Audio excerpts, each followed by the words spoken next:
I'm about to spend $30,000 in the next 5 minutes buying the most futuristic tech on the internet. And then we're gonna test it to find out if it actually is the future or if it's all just marketing nonsense. So what's the first thing I'd want to futurize? A TV? Oh, of course. Xiaomi released a transparent TV. I knew this was a thing already. I didn't realize you could actually just click buy. Okay, I have like a billion questions about this. We gotta try it. What are the things we expect the future will have? What about this? Invisibility buy. Oh, this is great. Yes, we need to do an invisibility shield. If you haven't seen one of these already, it's gonna feel like magic. Futuristic bike. I remember seeing this a while ago on the internet as like a concept device that could hypothetically exist. £3,496. It's like $4,000. There's no way we can have the opportunity to test something like that and then not do it. What would a person from the future use as their tools? The Neo ruler. Rule the scales. I didn't realize the battle for rulers was that intense. So this thing is claiming to be a speaker that can focus its sound output directly to one person. And the whole speaker's made of glass as well. This is so futuristic. Gym. Ooh, that's interesting. So it's like a smart mirror, but it's also saying that it contains your beautiful new personal trainer. Benefit from AI-powered form feedback, live body tracking, and rep counting, all in a hologram wall mirror. I'd be dumb not to give it a go. We can't do a futuristic tech video without a robot. So this is world's first direct drive, self-balancing, wheeled-legged robot. Feels like they really wanted to be first at something. I say that, but this actually looks amazing. I don't think I've ever seen a robot with this level of agility. Okay, well this one has my attention. You can ride it. Hey, 8 miles per hour. I'll never miss a flight again. Oh wait, it seems like the same company also has another suitcase that follows you. Add to bag. The new Ray-Ban Meta smart glasses. I have heard that these glasses are the best implementation of the smart glasses concept to ever exist. How close can you get to a real-life hologram nowadays? You can actually get something called the Looking Glass Portrait. Oh, it's the only commercially available display on the market that's able to showcase 3D content without the need for eye tracking or glasses. I'm still very confused, but this is the kind of thing we need to test. I remember this company, Woodja. They make these like haptic vests, so you wear them and you plug yourself into like a game you're playing, and that suddenly allows you to feel the game you're playing. And it looks like they've managed to condense that experience that previously would have involved you wearing this basically jumpsuit to just a strap. Oh, speaking of straps, one strap, endless possibilities. Flexible to stiff with a twist. Yeah, boy. Okay, marketing aside, this actually looks like a really impressive product. This actually looks like a really, really impressive product. Like it allows you to wear your phone around your neck or around your wrist or around your waist and then just twist it to make it stiff. Oh, actually, I do know a tech company whose entire thing is being futuristic. Gravistar. This is cool. This is my jam. There's a whole category of speakers called ferrofluid speakers. They use a magnetic fluid to create a visual response to music. These pencils have a really interesting mechanism that allows them to self-sharpen.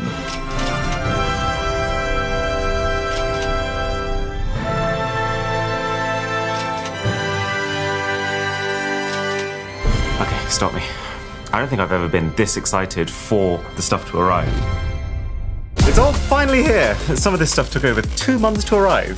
So in a way, we very much are filming this in the future. So let's go roughly from least expensive to the most expensive to find out how much it really costs to experience that next era. So just $10, self-sharpening mechanical pencils. So you know when you're using a normal pencil, the reason it gets blunt is because as you're writing, you're holding the pencil from one consistent angle and kind of sanding away at the tip. So these guys realize how to fix that by creating a system such that every single time you apply and remove pressure from the tip, it rotates the lead so that even if you're writing from one consistent angle, you're actually equally using every side of the pencil. There's really not much to say about it apart from the fact that it really does work, and every pencil should use one of these. The entire sharpening industry would disappear. So I'm gonna give this a 6 out of 10. So then all the way up at $60, we have the futuristic charger from Gravistar. And actually, while we're at it, let's just do all the Gravistar products. So that's the earbuds and speaker.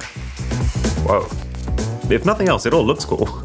let's hope there's more to it than that. Okay, so the charger. It doesn't initially strike me as the most space efficient with this whole transforming standing sitting design. Like, they used a really high-tech material called gallium nitride to be able to get it to a really condensed size, but then bulked it back up again with all the external fluff. Like, it's a 65-watt charger, which is not bad. That's 2 times faster than the iPhone's fast charger. But then at the same time, if all you wanted was a 65-watt power brick, you can get one in a smaller footprint at a lower price. It's not really futuristic. You're paying for design. You're paying for these rotating ears. You're paying for the fact that the eyes light up. You're paying for the fact that it transforms from a sitting to a standing position. But actually only if you don't have your plug in on top of that, because then it's locked in.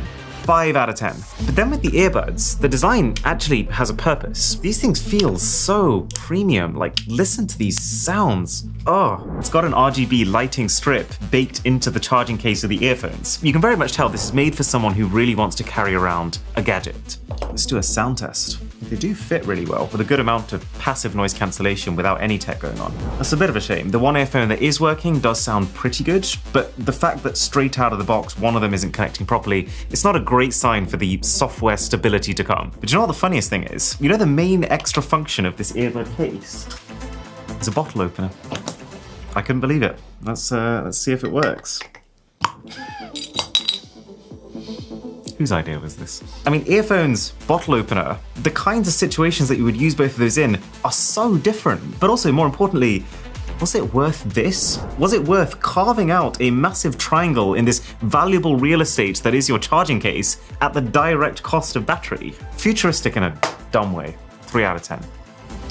That's nice though. But the speaker is the thing that I'm most excited for. I'm already liking a lot of the little touches, like these tiny little rubber pads at the bottom, which means when you plonk it on a table, it massively softens the thud. Okay. Oh. Ready to pair. Bluetooth connected. I can respect that. Some nice startup sounds. Oh, there's a ton of different lighting modes as well. You know, for something that's designed to be straight out of a sci-fi movie, this is actually weirdly well suited to camping. Ah, okay, so it's got a small tweeter here, which is what's handling the high notes, and then a larger subwoofer coming out the bottom, which is what's handling the bass. And it's pretty mid-range, to be honest. It sounds like a $50 speaker. The lighting's cool though, so I'll give it a 5.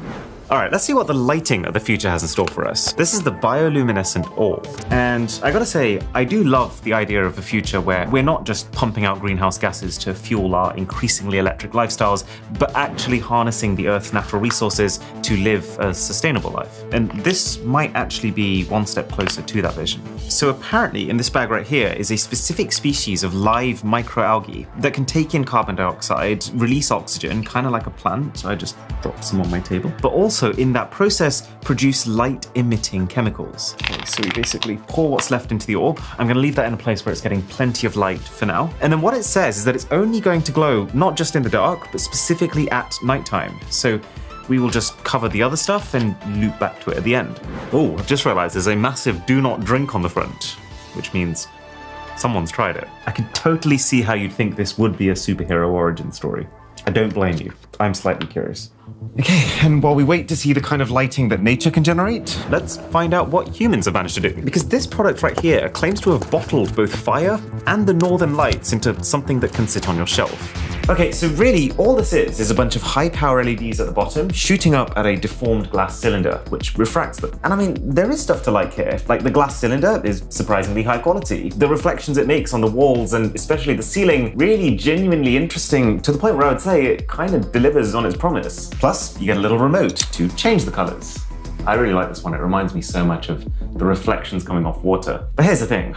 I hate these remotes. These remotes are a sign that what you actually have at the core of this product is very cheap LEDs. For me, tech that is genuinely smart is tech that will use your phone or voice for controlling. But the more fundamental problem is that this was meant to rotate by itself. There's a motor there, and when it arrived, it was already fried, which does not bode well for the overall quality of this thing. So the idea is great, it can be pretty, but this is just a bit sad, isn't it?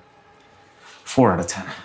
At $80 then, we have what's claiming to be the future of the phone stand. And while initially I could not wrap my head around how a phone stand could possibly be $80, now I can see it.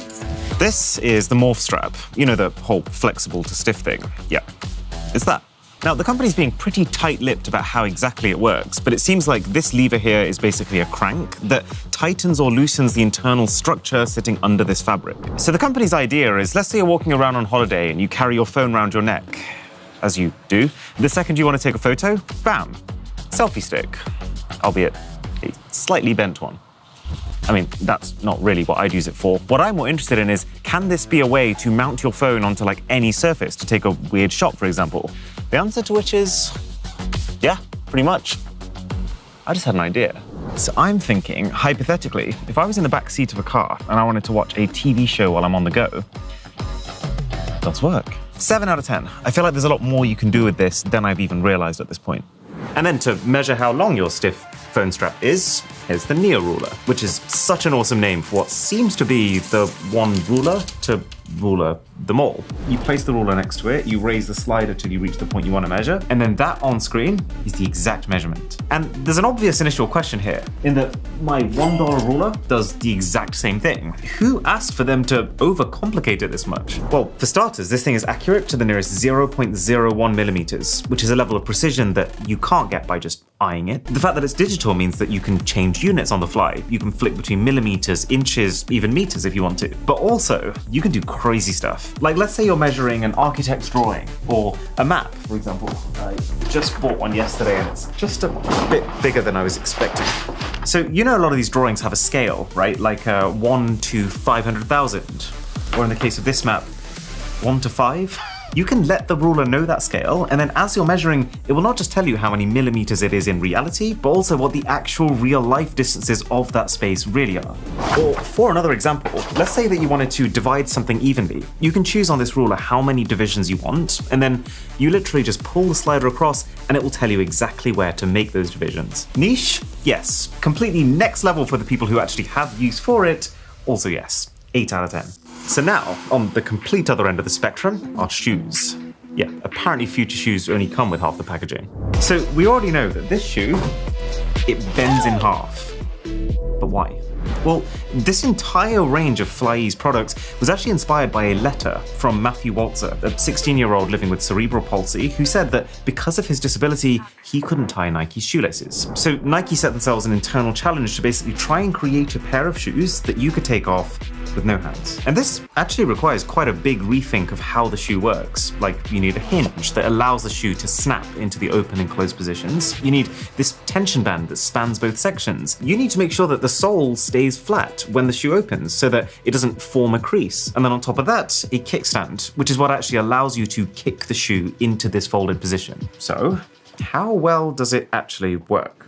Ooh, it's a real-life product showcase. It's morph strap time. Crank that into position. There you go, look at that. It's the cameraman of the future. Okay, so foot slides into this top half. It feels pretty loose right now, but then, wow. All of a sudden, that's like a perfect fit. That's the easiest shoe putting on experience I've ever had. And then when you want to take it off, a little bit of pressure at the bottom there, and your shoe folds in half. That's crazy. I was skeptical, but now I am completely sold, at least on the vision. It's yet to be determined if all these extra moving parts add any extra fragility to the shoe. But this is a concept that I want to see more companies trying. 9 out of 10. So I've tried haptic vests before, but what's really interesting to me about this Wooja strap is how it's got the potential to still add another dimension to games and music without having to look like you're gearing up to go to actual war. Okay, so the way this works is it basically sits in between your sound source, let's say your PS5, and then your sound output, let's say your headphones. It intercepts that audio and then it turns the low notes, which could be gunfire or you crashing into the wall in a car, into physical impact that you can feel, and then passes on the rest of the audio for your headphones to play as usual. It does have physical ports for when you want to manually wire something in, like I've done for my PS5 controller, but it is also fully Bluetooth, so that's how it's paired to these headphones. Would you look at that? Oh, and then there's also an app where you can control volume, you can control intensity. Obviously, we're on the maximum, but also you can control RGB color, which feels a little silly for me for a device intended to not actually be looked at. I'm feeling so much impact just from the standard loungy, jazzy menu music. You know what, this is the kind of product that is very easy to write off as a gimmick, but I would actually say as far as the experience of feeling like you're in a car, this goes probably further than one of those like steering wheel accessories that I've seen a lot of people buy. Like I feel like I'm feeling the real texture of the road and the grunt of the engine. I guess if you're a massive car enthusiast, you'd also probably notice the way that different cars feel physically. Okay, I'm just gonna go for it. I'm just gonna steer off into the fence. Oh. Okay. So the actual final impact was not actually as much as I thought it was going to be. I don't think this has the single-handed ability to deliver the authentic car crash experience. This probably isn't the way to make it feel like, if you're playing COD, that you're actually heading into a real war zone. But what it is a really effective way of adding in that general lower-level immersion that you probably don't realize you're missing until you take one of those off. I wasn't wooed. Jid. Okay, also around this price, the invisibility shield. Let's have a look. So this is literally how the thing comes. And I know it looks like I just went to my dumpster, I pulled out a sheet of corrugated plastic and I stuck it here. But no, this is a specially crafted material where every single one of these vertical strips is a curved lens that bends light away from the center, which has the very surreal implication that you could be looking head on at something and not actually be able to see it, which is useful for, I mean, yes, magic tricks, but also stuff like camouflage in the military. I wouldn't say it's useful for most people, but from the perspective of it being a working science lesson in action, give it an 8. And then, even more futuristic than that, the holographic display. Very few things scream future like hologram, but then I suppose at the same time, we have seen so many poor executions of this concept.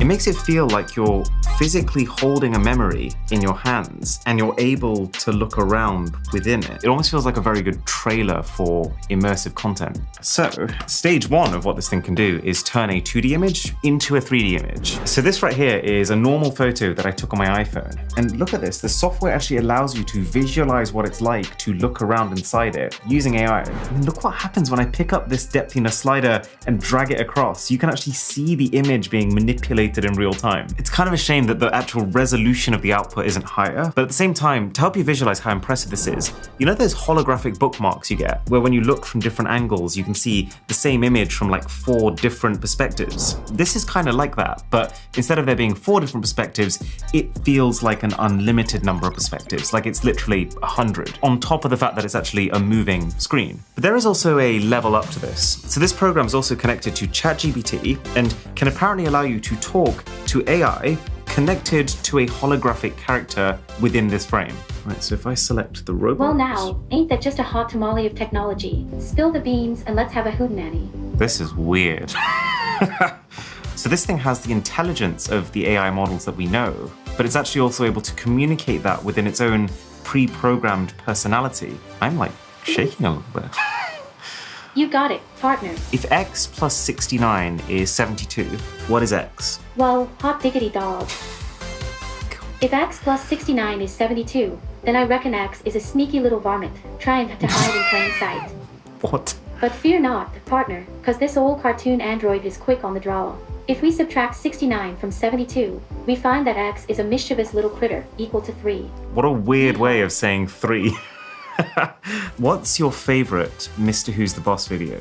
Well, ain't that a nutty question? No. It does feel like a bit of a demo piece in its current form, in that it's not a final product with a particular purpose, but equally, I'm shocked right now. My brain is spinning with all the things this could potentially mean for the future. Like imagine if you had like a table with this technology and you were playing holographic board games with the person sitting opposite you, each of you having a different viewpoint of the same situation. Oh my God. This is a 10 out of 10. This is a taste of the future. A solid 10 out of 10, partner. Trippy as hell. Right, one of the things that I think about a lot when it comes to the future is how language barriers just won't be a thing. Tech will be able to make it so that you can still have completely seamless conversations with people who otherwise you would never have understood. It's just a question of when. So are these that product that can take us there? Okay, so Drisha, you are a Spanish speaker. Well, you have spoken Spanish at some point in your life. Yeah, this is going to test my high school Spanish. High school Spanish. Okay, that's good enough. So you put one earbud in. I'm going to put the other earbud in. And there's a mode here we're going to click called Simul mode. Hello, how are you today? Hola, ¿cómo estás hoy? Bien, gracias. You're hearing what I'm saying. Can I have a loaf of bread, please? What's it saying to you? ¿Puedo darme una de pan, por favor? That's what it comes up as. Oh my God. Okay, so this is not completely new tech. Like, it's not dissimilar in translation ability to something like Google Translate, but it's the form factor. It's the fact that I can have one earbud, you can have one earbud, and the microphone is really close to your mouth, so it picks up the sound well. And then it's the app. It's the app that doesn't require you to keep pressing buttons. It just listens out and allows you to have that conversation in real time. We've used the Google app a few times to try and talk to people who don't talk English, and it's kind of like tap, wait, tap, wait. When you're using Google Translate, you very much feel like you're using an app. Here, you just feel like you're looking at the person and talking to the person. Yeah, and I can see this slowly being added into things like glasses, Apple Vision, to make it seem more seamless as opposed to like going on holiday and giving it to someone. That is such a good point. Of course that's going to happen. Could be really cool.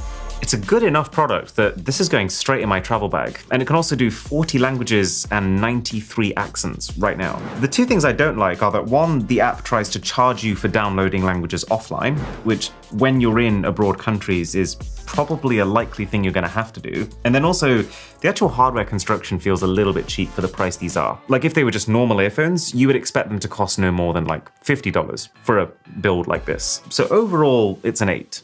Time for the Meta glasses, which obviously, I mean, they're not a cheap product, but at the same time, given how expensive a normal pair of glasses from this company is and how far ahead the Meta glasses supposedly are, I was expecting this to be much more. Okay, so let's be very clear. What this isn't is some completely straight out of a movie pair of augmented reality glasses, where like I can see you and then like your name and your age next to you. We're not there yet, but what it is a pair of real and rather stylish glasses or sunglasses that you can put onto your face, connect to your phone, and make phone tasks more seamless than they already were. Like music. They've got speakers that angle down into your ears, and okay, I mean, there's not exactly an established scale for how good glasses should sound, but I would say the audio quality is not far off something like the 3rd gen AirPods. You control things using this capacitive area on the side here, like scrolling volume, for example, and then there's a capture button up top for the cameras, for both photo and video. You can also use voice commands, but I mean, imagine standing in a packed train like, Meta, take a photo. But here's the thing that shocked me. The photos and videos that you take on this are actually good. It's not quite like top-end smartphone, but this thing takes 12 megapixel photos and 1080p videos using some of the same processing techniques that your smartphone uses, like HDR, like the stabilization. So you don't get overexposed skies or everything covered in shadow, like I expected coming into this. The key downside for me though is that the camera is not going to cover your entire vision, and you can't preview what it's capturing like you can on your phone. So it will sometimes result in a situation where you shoot something, you later realize before you post it that actually you want to crop it a little bit to make it central, but then at that point it's actually more effort than if you had just taken your phone out in the moment and done it properly. But I do want to stress, this is exciting. It's the first product in its category that's actually, I would say, delivered on its promise and feels like a polished, finished product that you could see yourself using. So I would give this a 9. And now, moving further up the ladder, the concept of this next one is absolutely bonkers if it works. A speaker that can focus its sound in one area is like the entire perks of the isolation you get with headphones, combined with the freedom of being able to listen to something via speakers. And actually, while we're at it, let's just do this at the same time as the ferrofluid speaker, since unlike the name suggests, it's not actually a speaker, but is designed to react to a speaker. It's hard for me to describe how excited I actually am for this. This is one of those very big moments where I'm actually experiencing something for the first time that could be groundbreaking tech. And I want to start by saying this ferrofluid thing over here, even without how it reacts to music, just using a magnet over it, is fascinating. It's basically a magnetic fluid, but because you never really see magnets in fluid form, it almost shows you magnetism in action in a way that's much more real than you'll have ever seen with solids. That said, the actual product feels like it needs a bit of quality control, like there's some ferrofluid just stuck to the inside of the glass. It's LED backlit. Oh my God. It's responding to my voice. I have never in my life seen anything like that before. Okay, so we'll put that there, and now the focus sound. This is a very weird piece of technology. It genuinely looks like nothing is going on in here. It's a really light, completely clear speaker with just a little bit of a metal body. So I imagine almost all of the audio processing and the actual tech is happening in this box here. This is just the projector for the sound. Okay, immediate first impression. Right now it's firing directly at me. It's not the most bassy or punchy speaker, but I can hear it very clearly. I'm going to turn it away now. Oh my goodness. Oh my God. I've never experienced anything like that in my life. So when you're looking directly at the speaker, you're convinced the sound source is here.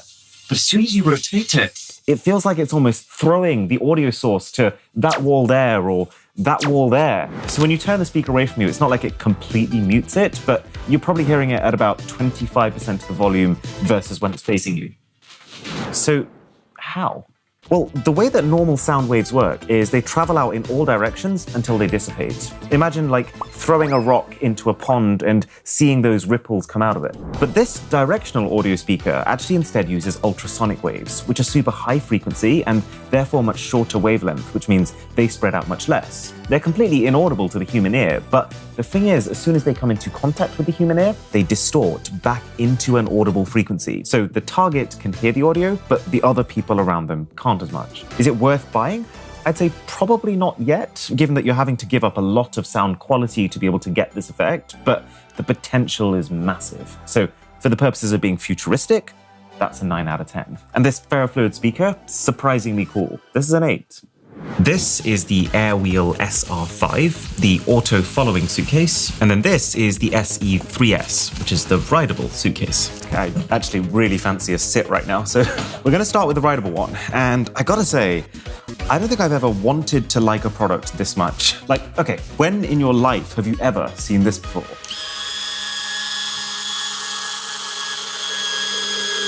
Bombastic side eye. There's a massive power bank attached to the back of it, which means that you can plug your phone in to charge it. And then you sit down on the thing. And I mean, come on. I mean, when you think about what riding around on a suitcase looks like, I don't think you'd imagine this level of speed and turning torque. This is literally like Rainbow Road in Mario Kart. Woo-hoo-hoo! So you've got one toggle that's accelerate, you've got one toggle that's a brake, but the best bit is what happens when you press both together. This is how you go through airport security. Drisha, you've got the app for this suitcase. Yeah, I can see how fast you're going. How fast am I doing? 3 kilometers an hour. You're joking. It feels a lot faster than that. What? Drish, stop! Drish! This is really weird. Oh, It just says 50. So my God. Drish! Ow. Yeah. So on one hand, right, nothing beats this. But then on the other hand, as a functioning suitcase, there's room for improvement. Oop. So I mean, for starters, they make you carry around this ridiculous butt pad, which really they could have just baked into it. Like, I don't know what kind of holiday you can pack 4 in there. At a squeeze, that's 2 shoes and maybe a butt pad.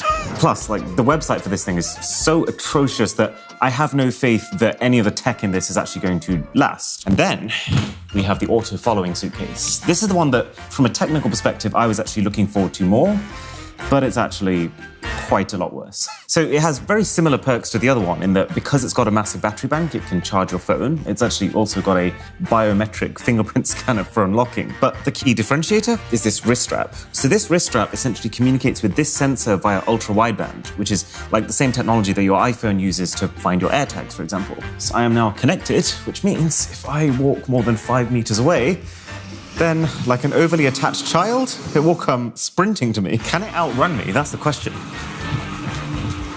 Ooh, nearly. Obstacle avoidance on point. So this is part of what my problem with the product is. These two down here are infrared obstacle avoidance sensors.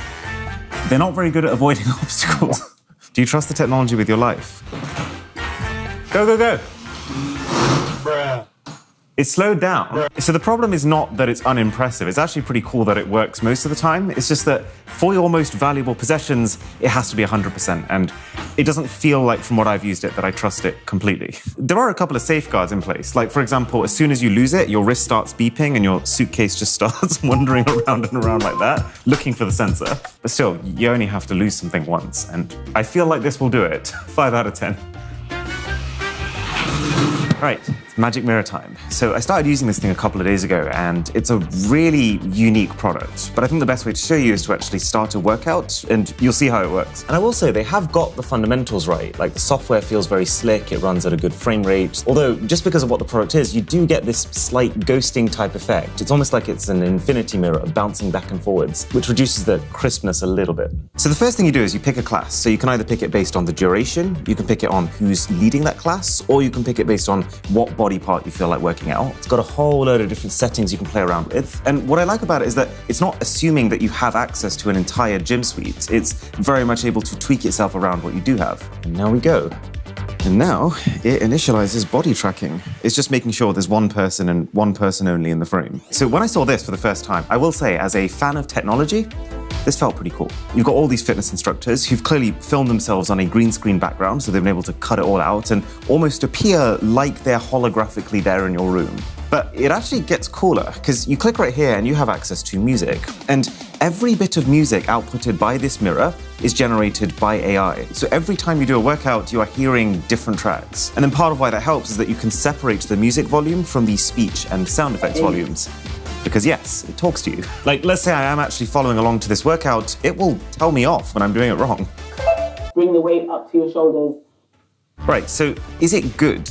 Well, there's a lot of things I like about it. I like the fact that it gamifies workouts. I like the fact that it feels like there's almost a watchful eye over you so that you have some company. And it does smart things. Like when you first input the weights that you're lifting, it will slowly use artificial intelligence to amp up the workouts to make sure that you're progressing. The bone that I have to pick, though, is with the way it's marketed. This thing calls itself a personal trainer replacement. But really what this is an oversized smartphone with a front camera, with a screen, with a set of speakers that does use intelligent software to watch you, but it can't see every angle, and you can obviously trick this if you want to. Like, it currently says I've done 7 bicep curls.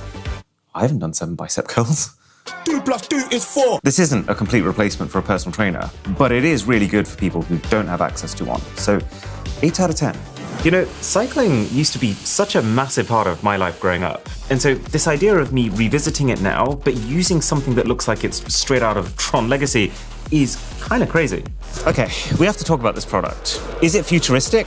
Yes, hell yes. This thing is straight out of my bike driving fantasies from when I was a kid. Like, for example, it has a kickstand that, no joke, once activated, can only be deactivated with fingerprint access. It's got a microchip inside of it that will alert your phone if it ever gets stolen, and it will give you the exact GPS coordinates to go find it. It's got integrated signal and brake lights, so you don't have to wave your arms around like this when you're gesturing that you want to turn right. And then also headlamps that are sensitive to the light in the environment, so they only turn on when they're needed. And all of this stuff is great. Like, using tech to make the biking experience safer, that's exactly what it needs. And then you have the elephant in the room, hubless wheels. How is it that every single bike you've seen up until this point has a hub in the middle, but this one doesn't? Well, they've actually not really done away with the hub. You still need one. They've just redesigned it and relocated it so that everything that was previously happening here is now happening in a combination of here and then here. Does it have any practical benefit at all? No, it doesn't. And that brings me on to the problems. The whole thing is very surface level. Like, it's very heavy. It's got this really cheap feeling plastic coating that we actually ended up accidentally scratching earlier just trying to clean it. As far as the actual electric bike performance, it's really nothing special. Like, it's nothing better than what you could get on a $1,000 or maybe even $700 electric bike. The thing has basically no suspension, so every single bump you go over, you feel it. But by far, the worst part of this is the tech is basically dysfunctional. We couldn't get the app to connect. We couldn't get any of the smart features to work.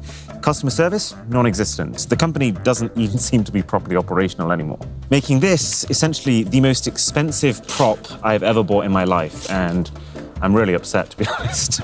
$4,600. That's where we're at right now. And for that, well, this Diablo robot really has to be something special. Right, let's just get one thing out of the way. This is a very impressive product. Like, it's one thing to be able to balance as a human, but to achieve that in a two-legged machine, that requires very high intelligence. It requires the robot to be able to constantly know exactly where its limbs are, and also be able to correct itself in an instant the second something moves out of sync. You know, when you move it, it feels so powerful. Like, it could take me out if I accidentally... I'm actually a bit scared now. I'm not sure in my life I've ever used a piece of robotics that feels this powerful. So this is making me think of a couple of months ago where I tested this for the first time. It's a DJI RoboMaster, and I genuinely thought at the time, this is as extreme as toys get. But that makes this very much look like child's play. But also, it can jump. You ready? Ooh. Oh my goodness me. Let's do a backwards jump. Which all begs the question, why? Like, what is this for? And the way I see it, the best use of a robot that can't seem to fall over is to carry stuff. Right, so the mission. Coke on the robot, and I'm going to try and deliver that Coke to Drisha on the chair. Everyone's telling me not to do this. She's watching with bated breath. This is absolutely phenomenal. Okay, you ready? Just swipe it. You got it, you got it, you got it, you got it, you got it. Yes! Other thing we need to test here is carrying capacity. So you can maximize it by going into the creeping mode as opposed to the standing mode. I probably shouldn't get on it. Trisha? It works. Do you want to have a race? It's going to give you a morph strap for when I blaze ahead of you. It should be on you so that you can catch me winning. No. No! No, no, no, no! Yes! Oh, how do you stop? Oh. Oh, and the final added benefit is we now have a new robot to control our camera shots. Wow. This is absolutely insane. This robot's got to be a 9. At nearly $10,000 then, welcome to world's first ever mass-produced transparent TV. And actually, now we're here, I do just want to show you one more thing. You might have heard me talking about when we overtake Apple in subscribers, we're going to build this massive iPhone unlike the world has ever seen. Well, essentially, we've started building it. We're working with another YouTuber called DIY Perks, the guy who made that crazy phone shelf. What? Oh my! And long story short, it's going to be mind-blowing. Like, just to give you an idea, the camera on the phone is an actual proper DSLR camera, and that's just the icing on the cake. We're closing in on Apple, but we just need a little bit of help getting there. So if you enjoy our videos at all, and you want to see this masterpiece of a phone come together, then a sub to the channel would be transformative. All right, so the TV itself, I mean, this is every bit as cool and futuristic as I was hoping it would be. It's basically like a normal TV. You've got a layer of glass, a translucent layer of OLED pixels, then another layer of glass, except that the way the blacks are represented is by transparency. And insanely cool as that is, it does create a bit of a paradox when you're watching content. Like, for example, if it does what a TV does best and produces really bright, vibrant, striking visuals, then it's not doing a very good job of being a transparent TV. And if it does a very good job of being a transparent TV, then it's doing a less good job than a non-transparent TV. The limitations are very obvious, like how pared back the resolution had to be. This is only a 1080p screen, which stretched out on a 55-inch panel is not the sharpest. But that doesn't mean I'm not glad this exists. Like, combine this tech with electrochromic glass, which is what tinted windows use to tint themselves, and you maybe do actually have something big on your hands. This isn't a practical TV, but I mean, the way I'm looking at it, it's kind of a piece of art. So I'm gonna give it a 7. All right, just before nighttime where we test the orb, I want to show you our final futuristic gadget. This is the Insta360 X3 camera. See, here's the thing. In most major cities, trying to use a drone to get cinematic shots of the city is strictly prohibited. But drones are not the only way to get drone-like footage. Get one of these X3 cameras, stick it onto one of the company's 3-meter invisible selfie sticks, and the camera basically uses some very clever software trickery to remove that selfie stick from the image, giving the impression of a floating camera that follows you around at all times. It's quite funny, actually. It's become this whole trend. Like, you can literally go onto Instagram now and search "no drone, no problem," and you will see thousands of people who've taken stuff like this. And you would actually be hard-pressed to tell that it's not taken on a high-end drone. And here is my attempt at the same thing. That is pretty cool. And if you want to try it for yourself, I've got us basically the best deal that you can get in the description right now, with a 10% discount off the product, a 128GB SD card, and the invisible selfie stick you need to actually take shots like this. Okay, it's bio-orb time. And we can't see anything so far of note. It just looks a little yellow, but if we turn the light off, you can't see anything now, but now I'm gonna shake it. Oh my God, that's amazing. It seems like they react to motion. To a human eye, it's very impressive. But then I suppose, how often are you going to sit there rotating your bulb? I'll give it a 6.